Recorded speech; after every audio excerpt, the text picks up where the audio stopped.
Happy Friday, Cultural Confederates! So as you know, our Friday edition is our weekly Weird World News episode, but I'm going to change that to our Oddly Friday News episode. So it's an Oddly Friday episode here. And thank you again for watching, subscribing, being a part of this thing called the Cultural Confederacy. As you know, I try to do these in one take, and that's going to be the case today because I'm kind of pressed for time. But I got some juicy stories for you, starting with Hitler. Yes, who loves Hitler? I'm just joking, YouTube.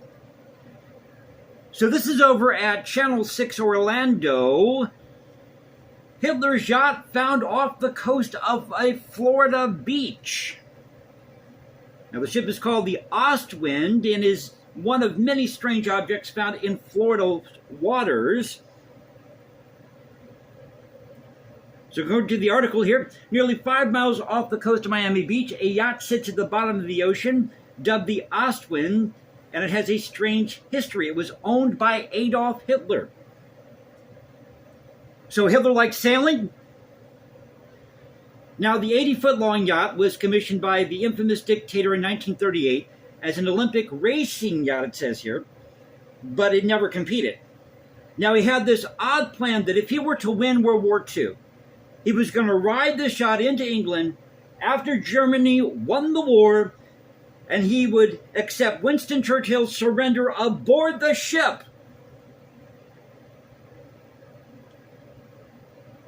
And here's one for you. A British Columbia woman's phone has been flooded with calls about a missing cat that doesn't exist. Story at UPI. Natasha Lovey and Jonathan McCurrick said dozens of calls have come in from people claiming to have found their cat Torbo, but the cat is named Mauser and isn't missing.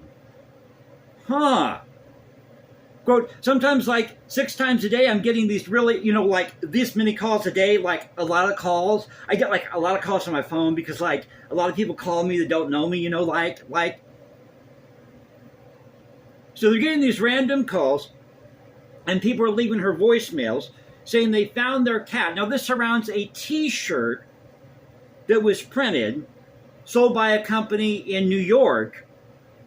And it features a missing cat poster and Lovey's phone number. Now, of course, if you own a smartphone, as you know, a lot of these phone numbers get recycled.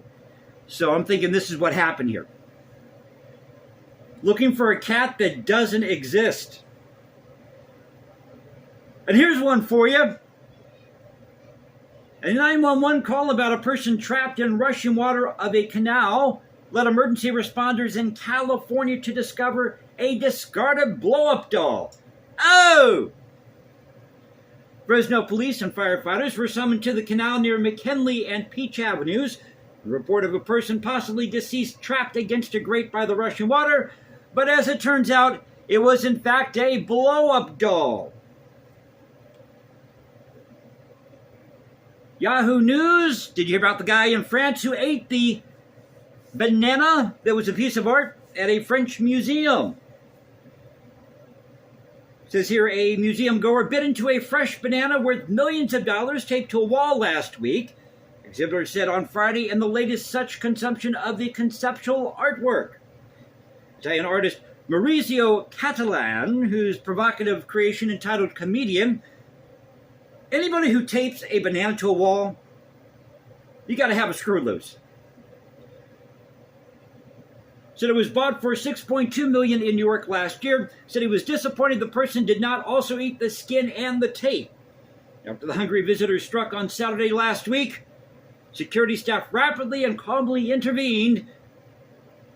Pompidou Metz Museum in eastern France said, and the work was reinstalled within minutes. With a fake banana.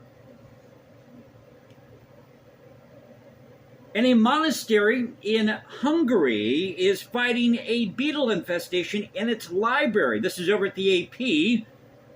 Panahalma, forgive my pronunciation here. Panahalma, I believe it is in Hungary. Tens of thousands of centuries of old books are being pulled from the shelves of a medieval abbey. Now it says here, restorers or restoration workers are removing about 100,000 handbooks from their shelves and carefully placing them in crates, the start of a disinfection process that aims to kill tiny beetles which have been buried inside the books. Ew!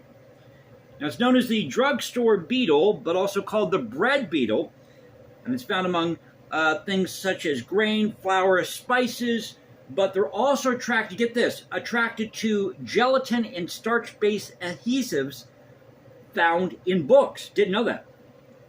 And they were found in a section of the library housing around a quarter of the Abbey's 400,000 volumes. Wow!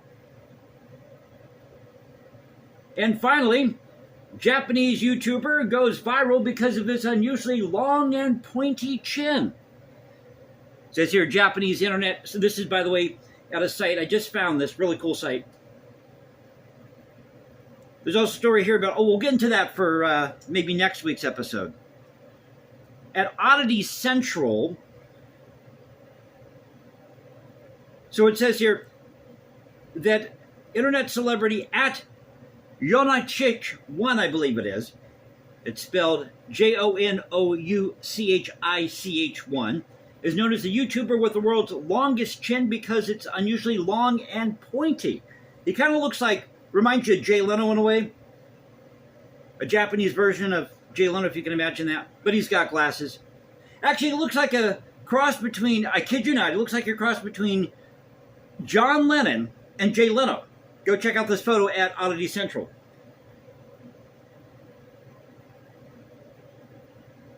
But it's a very good example, it says here, of how to turn a physical peculiarity into profit. A young Japanese YouTuber was ridiculed and compared to anime characters for his long and pointy chin, but he never let the jokes get to him, and he has learned to use his unique features to capitalize on it, to create a personal brand. And people are becoming intrigued and fascinated because it does look like one of these magnet characters in these anime series. So that is our Oddly Friday news segment now. I usually call this the weekly Weird World news segment, but it looks like that's been taken somewhat here on YouTube, so I don't want to infringe on somebody else's title with their channel. So we're just going to call this our Oddly Friday news or Oddly News Friday segment, whatever you want to call it. But that's what we do on Fridays, and if you're new, no fancy graphics, epic soundtracks, pretty boy camera angles, achieve me my smartphone, the news of the day. You might get a tinge of politics, but the main goal here is to preserve great art, music, history, and culture, and sometimes point out the absurdity of culture. So I hope you enjoyed the video. I'll catch you next time, and y'all have a great Friday. God bless.